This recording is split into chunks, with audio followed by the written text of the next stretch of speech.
శ్రీగురుభ్యో నమ. హరి ఓం. ఆపదామభర్తారం ధాతారం సర్వసంపదాం లోకాభిరామం శ్రీరామం భూయో భూయో నమామ్యహం. శ్రీగురుభ్యో నమ. హరి ఓం.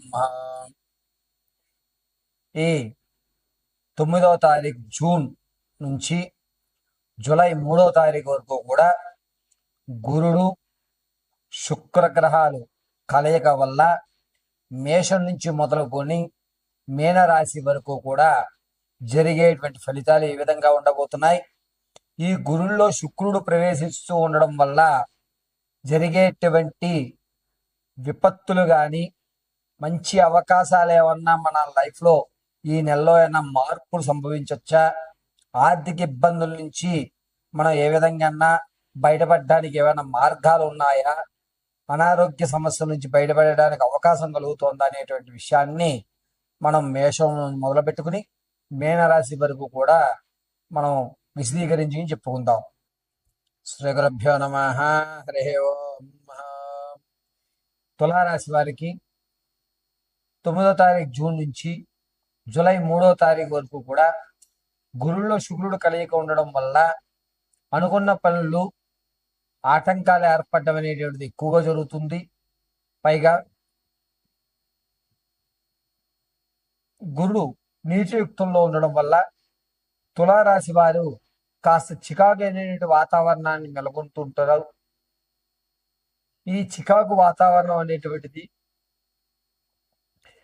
అయ్యో ఎంతో కష్టపడుతున్నాను కానీ నేను ఎందుకని ఇలా బిగ్రేడ్గా మిగిలిపోతున్నాను, అందరూ నన్ను ఎందుకు దూరం పెట్టేటువంటి ఆలోచనలో ఉన్నారు అనేటువంటి ఒక మానసిక క్షోభకు మాత్రమే గురవుతూ జరుగుతుంది. ఆర్థిక పరంగా ముందు మీరు ఏదైతే నష్టపోతున్నారో ఆ నష్టం మరి కాస్త ఎక్కువ అయ్యేటువంటి అవకాశం లభిస్తోంది తప్ప ఎక్కడా కూడాను ఆర్థికంగా నిలబడేటువంటి అవకాశం ఈ రాశి వారికి ఈ నెలలో కనిపించడం లేదు. అప్పుల భారం మరి కాస్త పెరిగేటువంటి అవకాశం గోచరిస్తోంది. ఇతరుల కోసం మీరు షూరిటీ సైన్లు పెట్టి అనవసరంగా ఇరకాటంలో పడేటువంటి అవకాశం ఈ జూన్ 10వ తారీఖు నుంచి 27వ తారీఖు మధ్యలో జరిగేటువంటి అవకాశం లభిస్తుంది. మన అనుకున్న వాళ్ళే నమ్మించి గోతులు తీసేటువంటి అవకాశం ఎక్కువగా గోచరిస్తుంది. కాబట్టి తులారాశి వారు 1-2 సార్లు ఆర్థిక విషయంలో చాలా జాగ్రత్తగా ఉండడం చెప్పదగ్గ సూచన. అంతేకాకుండా ఎంతసేపు కూడా ఏదో ఒకటి ఆలోచిస్తూ ఉండడం, మరి నా ఆలోచన ఎందుకు ఆలోచిస్తున్నాను, దేనికోసం ఆలోచిస్తున్నాను అనేటువంటి ప్రశ్నలకు కూడా సమాధానం దొరకకుండా ఉండడం, సరేలే కాస్త వాతావరణం మారుద్దాం, కొత్త స్నేహితులతో కొన్ని రోజులు బయట ప్రదేశాలు తిరిగి వద్దామని చెప్పేటువంటి ఆలోచన ధోరణిలో ఉంటారు. దీనివల్ల మీ యొక్క స్థితి మారుతుంది కానీ ఆలోచన విధానం ఎక్కడా మారదు. ఈ నెల కొంచెం గడ్డుకాలంగా ఉందని చెప్పొచ్చు తులారాశి వారికి. ఈ నెలంతా కూడా వీలున్నంత వరకు కూడా తులారాశి వారు ప్రతిరోజు ఈశ్వరాభిషేకం చేయించడానికి ప్రాధాన్యత ఇవ్వండి. లేని పక్షంలో సాయం సంధ్య వేళ ఖచ్చితంగా ప్రదోష కాలంలో చండీ ప్రదక్షిణ చేయండి. ఇలా చేయడం వల్ల తులారాశి వారికి కలిసి వచ్చేటువంటి అవకాశం లభిస్తుంది. పైగా అప్పుల బాధ నుంచి తప్పుకునేటువంటి అవకాశం కూడా లభించేటువంటి అవకాశం ఎక్కువగా గోచరిస్తుంది. భార్యాభర్తల మధ్య కీచులాట్లు పెరుగుతాయి. ఇంట్లో అశాంతి అనేటువంటిది ఎక్కువయ్యేటువంటి అవకాశం ఏర్పడుతోంది.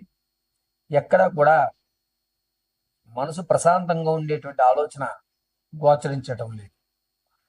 పైగా ప్రమోషన్ లిస్టులో మీ పేరు ఉన్న చివరి నిమిషంలో వేరే వాళ్ళకి ఖరారు చేయడం, వేరే వాళ్ళ పేరు ఖరారు చేయడం,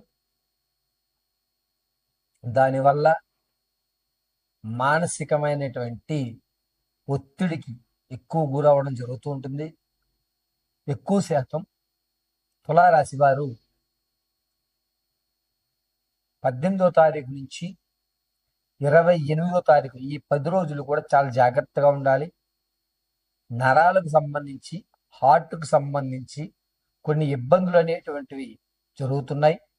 కాబట్టి ఈ తులారాశి వారు ఈ 10 రోజుల్లోనూ ఆరోగ్యం విషయంలో చాలా జాగ్రత్త వహించాలి.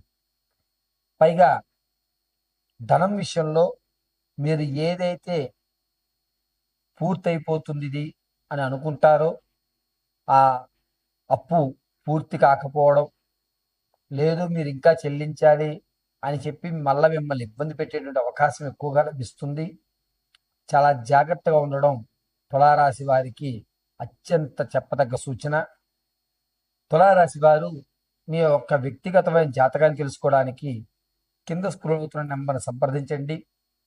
ఒకవేళ మీ date of birth, time, place of birth దొరకకపోతే మీ ఫోటోలు పంపించడం, మేము అడిగేటువంటి ప్రశ్నకు మీ సమాధానాలు చెప్పడం వల్ల మీ పూర్తి జాతకాన్ని విశదీకరించి చెప్పడం జరుగుతుంది. అంతేకాకుండా తులారాశి వారు ప్రతి నిత్యము కూడా ఎంత వీలుంటే అంతవరకు ఈశ్వరారాధన చేయడం అత్యంత చెప్పదగ్గ సూచన. ఈ 9వ తారీఖు నుంచి 3వ తారీఖు జూలై వరకు కూడా చాలా జాగ్రత్తగా ఉండాలి.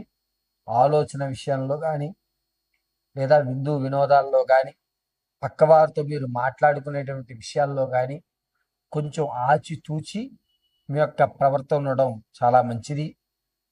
ఈశ్వరుడి అనుగ్రహానికి ప్రతి నిత్యము కూడా చండీ ప్రదక్షిణ చేయడానికి చూడండి.